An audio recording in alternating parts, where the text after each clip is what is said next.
Hello, everyone. Welcome to another exciting edition of the Impact Implosion. I am Cyndi Seidelman here once again. This time around, we're going to be taking a look at the Impact episodes from February 15th, which is their last day in Mexico, and February 22nd, when they made their return to Vegas. A lot of stuff to talk about, so let's immediately get right to it. We'll start with the knockout street fight. This is Tessa Blanchard versus Taya Valkyrie. There's something I like to call beautiful brutality because it was just a fantastic match. Sure, there wasn't much in the line of chemistry as a way, but this was a much better hardcore match than the one that we got a few weeks ago with Killer Cross and Johnny Impact. And there was some history in the attire. Tessa was wearing a Four Horsemen shirt, with Arn, Tully, Flair, I think it was Barry Windham, and JJ, whereas Taya Valkyrie was wearing Perros de Mal, which is the big heel group, or one of the big groups in AAA, or just Lucha Libre in general. And it came into play because Tessa became a humongous heat magnet because she actually ripped off the Perros de Mal shirt from Taya, spat on it, defiled it, and that pretty much drew massive heat from the crowd. That hubris did wind up coming back to bite her, as Taya did retain after a double stomp through a table. After there's this one table, or I hesitate to call it a table because it looked more like a piece of staging more than a table, even though Don Callis on commentary did call it a table. If it actually is a table, you might want to get Matthew of Botchmania to put that in one of his videos if he's even watching Impact nowadays. But yeah, we're going to be just blowing through both of these episodes. Next up is a Team Impact promo. Sammy calls himself a maniac for hire. Ba just goes ba ba ba. Eddie Edwards gets no words in, and Eli basically says they can't lucha like we lucha. Sure. Sure you can. Then we have a nice cool down match, Willie Mack versus Ethan Page. I'm just going to read what I have written down here. It says, Willie Urion makes Ethan his bitch via titty twister. That was an actual spot in the match where Willie just went purple titty twister, stuff like that. Yeah. Ethan does make a comeback with some stiff kicks, but once again, he's basically... I remember Ethan Page was hailed as being a great signing for Impact, but all he's done is just become a jobber to the stars. Um, Willie hits a stunner for 3, so yay! Then we get a nice bunch of promos post match. Got a cross promo. Meh.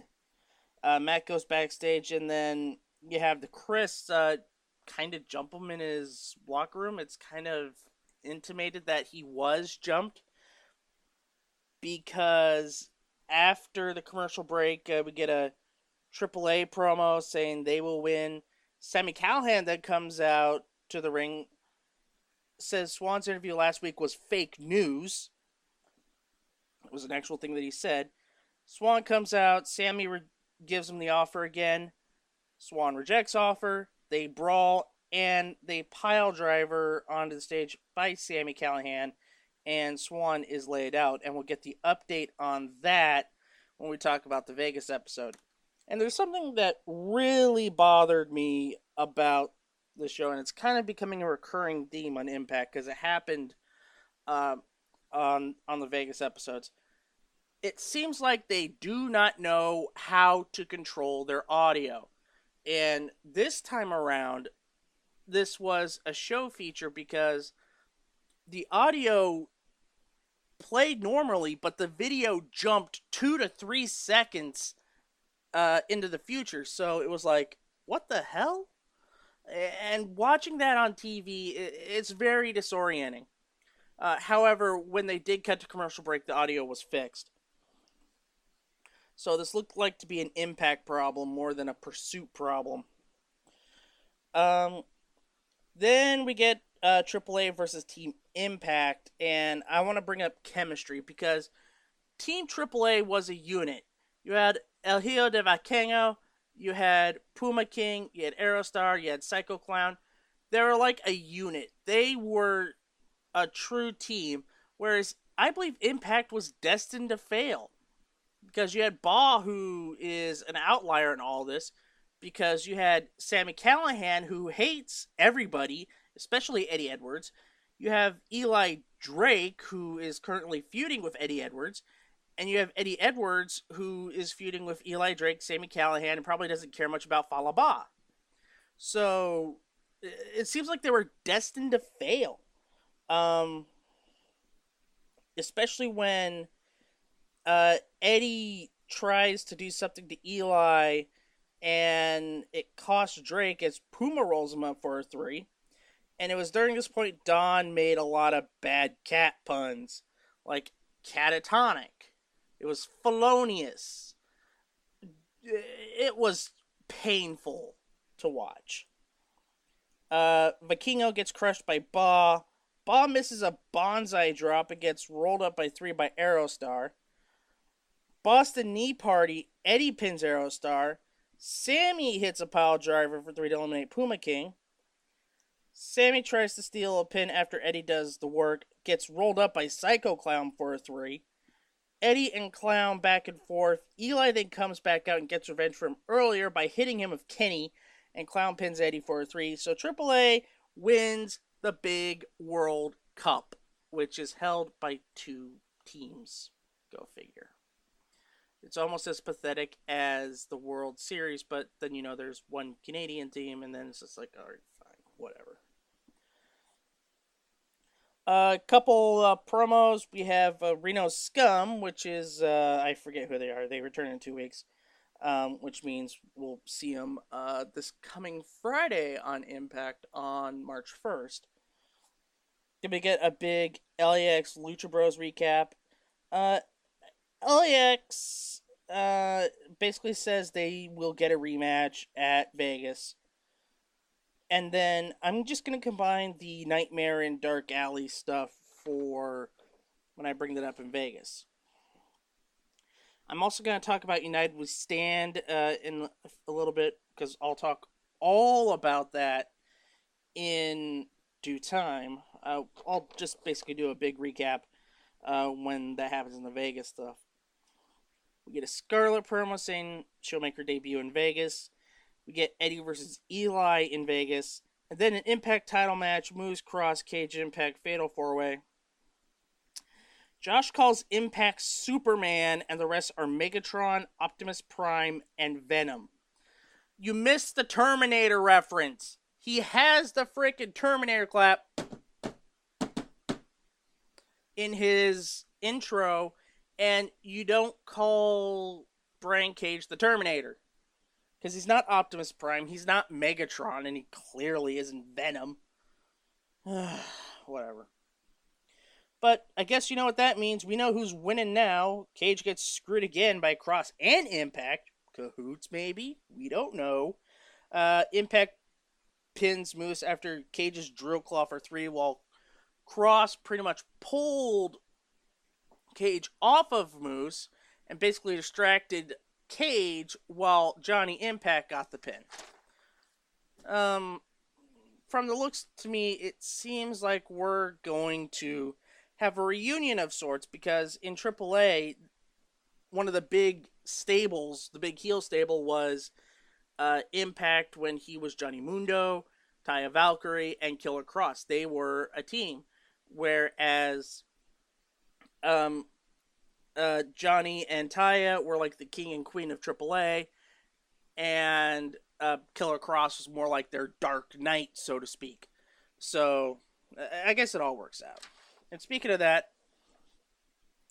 Impact, we now go to Vegas as Impact gives a speech saying he can breathe a bit and he's ready for the next challenge. Moose comes out, calls him a crybaby, and calls him the worst champ in Impact history. Really, dude? The worst champ in Impact history? I could think of at least 5 that are worse than Johnny Impact. I might have a topic to talk about for our commentary, so you might want to take a look at that on the Angry Marks website. Moose basically blames Cage and Killer Cross for the loss. Moose is smart. I'll have to say that because Moose figured it out. Now we gotta figure out if not Cross, but Brian Cage figures it out. Cross then comes out. Moose argue, and we get an interesting argument about John Paul Gaultier, and it was just like, what? You don't bring up John Paul Gaultier? It was just like a whole bitch of bitching and arguing. Impact decides to stir the pot, makes Moose versus Cross a #1 contenders match. Guess how well this turns out, ladies and gentlemen. I knew you could. Heel versus heel with ref threats and dick kicks and all that other fun stuff. They go to the outside. Cross threatens Impact and throws a hot cup of coffee at him. Yeah, here's your cup of coffee in the big time, Impact. An actual cup of coffee. So Moose boots Impact during the confusion, and Impact decides to interfere for a double DQ. Yay! Moose and Cross take advantage, and then the Terminator Brian Cage cleans house, yada yada yada yada yada. Then we get the weird news of the day. Don Callis hires Glenn Gilberti. Okay. I don't know why you would do that, but apparently he did on a recent episode of Conan's Keeping It 100 podcast. That's a good way to introduce a big signing, ladies and gentlemen. You do it on Conan's podcast. I guess he's the only podcast Don Callis could get on. As I take a sip. LAX has this weird Conan promo where he's super cheery and everything. I honestly don't get this. I guess we'll find more about it later in the show. Then we get a promo with Brian Cage and Johnny Impact. He offers Brian Cage a title shot for Moose and Cross extermination. You know, a tag team sort of thing. Didn't this happen like a few weeks ago in Mexico and they're just redoing this in Las Vegas? Anyway, there is going to be a big event that Impact is putting on during WrestleMania weekend called United We Stand. One of the big matches that was announced earlier was the Lucha Brothers, Penta and Phoenix. They'll be teaming up against RVD and Sabu. Now that's going to be a great match. And now we got some more matches announced. A big 8-man Impact versus Lucha Underground match, which is Brian Cage, Moose, Eddie Edwards, and Johnny Impact. It just seems like whoever is booking this stuff, it seems like Impact is destined to fail. I do not get this style of booking whatsoever. I mean, couldn't you just find 4 people who are faces who can gel together and team up that way? Or what I was going to say is maybe have OVE, do stuff against Lucha Underground, and I'm pretty sure they could find a 4th guy from Ohio to be part of OVE. Then we get a intergender match, which is Eli Drake versus Tessa Blanchard. I was kind of hoping this would be Jordan Grace versus Eli Drake, because I think that'd be a better match, or at least a better matchup for physicality, but this is still has potential being pretty cool. And I guess the my OVE theory gets thrown out because we'll have Ultimate X with Jack Evans, Koto Brazil, and Jake Christ of OVE. So I guess they don't want OVE to pull double duty. I wonder what's happened with the Christs. Is Dave injured, I guess? Our flashback is Drago, Cueto, and Aerostar versus DJZ, Dez, and Andrew Albert. This is from the WrestleCon show that they had. You know, that one where they teamed up with Lucha Underground, and Alberto no-showed and got fired. Yes, El Cokehead the Knife Fight. Thank God he's gone. Pretty much ruined the main event of Bound for Glory 2017. No wonder Impact's been better since. Then we get this Rascals and Gamma Sing promo. You know the backstage vignettes that the Rascals have? You know, kind of like that '70s show vibe that it comes off as when they're in the circle? Well, Gamma comes out with this big hookah and shares it with the Rascals, and it kind of poisons them. So, I guess it's kind of a way to get a one up on the Rascals because the Desi Hit Squad has been losers for the past. I think ever since the trip to India, they were losers. Then we get the actual match. Uh, guess what? They still can't win. Trip hits our heat with his knee dive finish. Then we get the Drake promo where he says he's going to lead Eddie back to where he once was. This is setting up in a couple moments' time for the Eddie Edwards Eli Drake because Eli wants to still bring out the old Eddie Edwards, the white meat wrestler known as Eddie Edwards, and not the Eddie Edwards that is at least 10% more interesting right now. It's like the stripe on uh, Layla's boot, if you remember that edition of Futurama, where she was only like 10% more interesting. She got the boots, she killed everybody, and then slept with Fry. I don't know, just something that popped in my head. So apparently that pile driver was enough to put Swan in the hospital for a month. Sammy shows up and sits down with Swan, talks everything. The nurse comes in and pretty much tells Sammy to get out because it's restricted to friends and family only. Swan then says he is family. I think the pile driver may have done it, and Sammy gives him the OVE shirt. It says to call him the next day.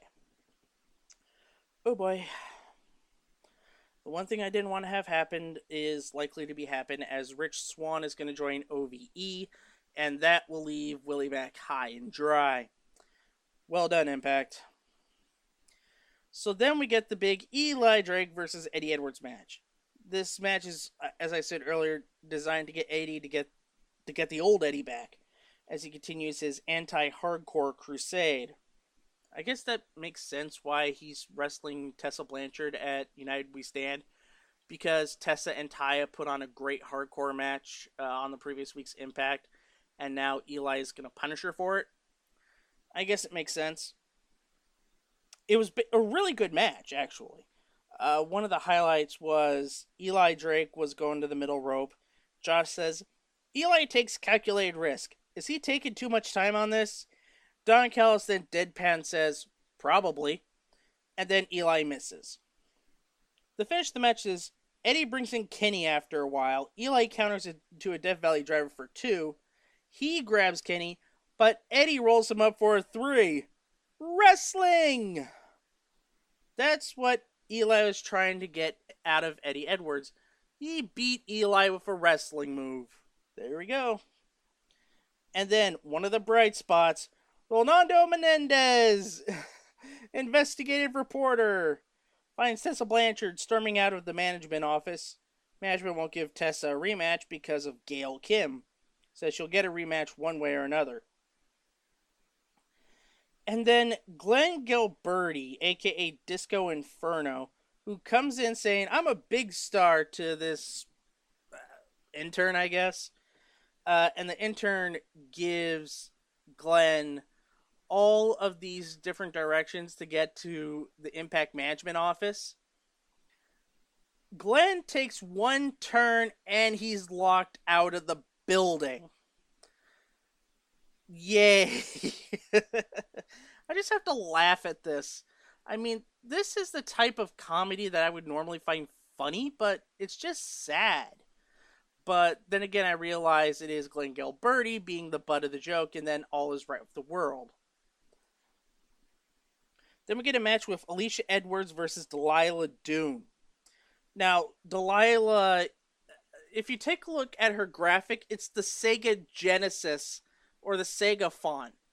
And she is, by Josh's explanation, big into jazzercise. Great. I have a reason to hate her. But she's a face, actually. Alicia pretty much was a squiggity squash match as they're on her way to victory. But Tessa ruins, i.e., saves the day when it comes to this match. Match is thrown out. Tessa beats up everybody. And all is right with the world. We get an Ace Austin promo. He's going to make his debut in a couple of weeks' time. And then we get a Delilah Doom promo. She's angry at Tessa for ruining her debut, so she challenges Tessa to a one-on-one match and says, "Doomies never say die." Doomies, Goonies. Look, I love the 80s. I am a big 80s girl, but I know gimmicks in wrestling, the best gimmicks in wrestling are stuff that's a little bit exaggerated, taking the real life personality and exaggerating it a bit. But no, just no. I hope Tessa beats her up. Then we get an Impact NFL alumni package. I honestly don't care. Mainly because I'm not a fan of all these feel good charity for the sake of promotional stuff that goes on in pro wrestling. It's why I really hate October for WWE, because everything is pretty much about Susan G. Komen and breast cancer awareness, where you get these ugly pink t-shirts and stupid taglines, and it just doesn't work at all. And now I get to talk about A Nightmare in Dark Alley. In Mexico, basically she said, witching, witching, the shadows playing mind games, the shadows playing mind games, is what Allie was saying as Rosemary was in the background. Fast forward 6-7 days later, Rosemary in the background, Allie's like, witching, witching, shadow, shadow. In comes Father James Mitchell. Sees Rosemary, apparently he's the only one that could see Rosemary, and strikes up a deal with Rosemary for some dark war that's going to take place. So the stipulations are that it's going to be Rosemary's army versus Jim Mitchell's army, which I am assuming will be Allie, Sue Young, and maybe an undead bridesmaid or two. Taking on Rosemary, the obvious choices would be Kiera Hogan and Jordan Grace. If Rosemary's team wins, Allie is freed. However, if James Mitchell's team wins, then Rosemary goes to Father James Mitchell. Interesting, I'll say. Then we get a Taya promo. Says Tessa is throwing a temper tantrum and plans on ignoring her and let somebody else take care of her. Okay, that works. Because basically Taya pretty much won the feud, and it looks like Tessa is gonna go feud with Gail Kim. About time. Then we get the final match of the night, which is the rematch between LAX versus the Lucha Brothers. It was a really good match, but I have to be honest, it kind of reminds me of, if you remember back in 2014, 2015, around that time, the Wyatts were feuding with the Usos. They put on good matches, but they all blended together, and it seemed like to happen with this match until the post-match frivolities. Lucha Brothers win. LAX extend their hands for a handshake. The Lucha Brothers taunt them. Then LAX jumps them and unmasks them. It's the ultimate sign of disrespect for the Lucha community when you unmask someone, to further something. If it's like a hair versus mask match or mask versus mask match, then it's okay. But just to straight up do it like that is really dirty. And there you go. That is Impact All Caught Up for 2 weeks. I hope you enjoyed this little quick blast. Well, it's almost 25 minutes long of a quick blast, but you understand it's combining 2 shows of Impact into one podcast. I'll have more next week when we will have Reno Scum's return and a whole bunch of other good stuff. Until next time, this is Cyndi Seidelman saying, keep on listening to the Angry Marks Podcast Network, Angry Marks Radio Network, and on YouTube at www.youtube.com/AngryMarks.com. Until next time, this is Cyndi Seidelman saying, goodbye, everyone.